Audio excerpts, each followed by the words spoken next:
Force को Putin का alert. NATO के कड़े बयानों के चलते अलर्ट ये किया गया है। रूस की जो आपको बता दें, नेटो देशों को ये एक बड़ी धमकी है।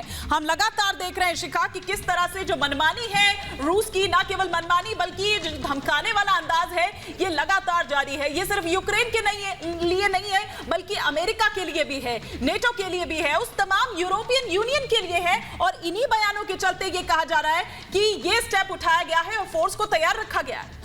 बिल्कुल, तो देखिए बड़ी खबर आपको बता रहे हैं, रूस की नेटो देशों को भी बड़ी धमकी। और निधि हमारी सहयोगी लगातार न्यूज रूम से बनी हुई है, उनके पास सीधे रुख करेंगे बड़ी खबर के लिए। ओवर टू यू निधि।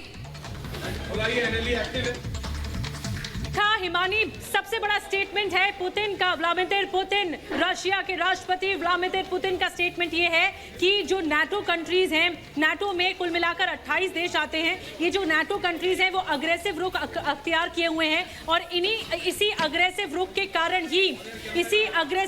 कारण ही पुतिन ने कह दिया है कि अलर्ट पर है हमारी सेना, और कहीं ये ना हो जाए कि अगर हालात खराब हो जाएं तो परमाणु अटैक भी करने में सक्षम है। तो नाटो की धमकी के बाद पुतिन ने परमाणु अटैक की धमकी देने के लिए इस तरह का अलर्ट जारी किया है कि आखिर हमारी फोर्सेस में किसी तरह की कमी नहीं होनी चाहिए, पहली बात। दूसरी बात, वेस्टर्न कंट्रीज का रुख रहा है। हमने देखा है कि अमेरिका और रशिया के बीच में एक कोल्ड वॉर की स्थिति रहती है, और ये जो अग्रेशन है, और अमेरिका ने जब से यूक्रेन का साथ दिया है तो इस वजह से रशिया चिढ़ा हुआ है अमेरिका से। तो कोल्ड वॉर की स्थिति में, अग्रेशन की स्थिति में उन्होंने ये स्टेटमेंट जारी किया कि अगर वेस्टर्न कंट्रीज का ये अनफ्रेंडली रवैया होगा हमारे साथ, या संबंध बिगाड़ने की कोशिश होगी, तो फिर हम भी अपनी सेना के साथ पूरी तरह से तैयार हैं। पुतिन का ये सबसे बड़ा स्टेटमेंट है कि उन्होंने नाटो कंट्रीज को लेकर अलर्ट कर दिया है। नाटो वो संगठन है जो कि सैन्य कार्रवाई के लिए देशों का एक बड़ा समूह होता है। इसी वजह से यूक्रेन अपने सैन्य दस्ते को मजबूत करने के लिए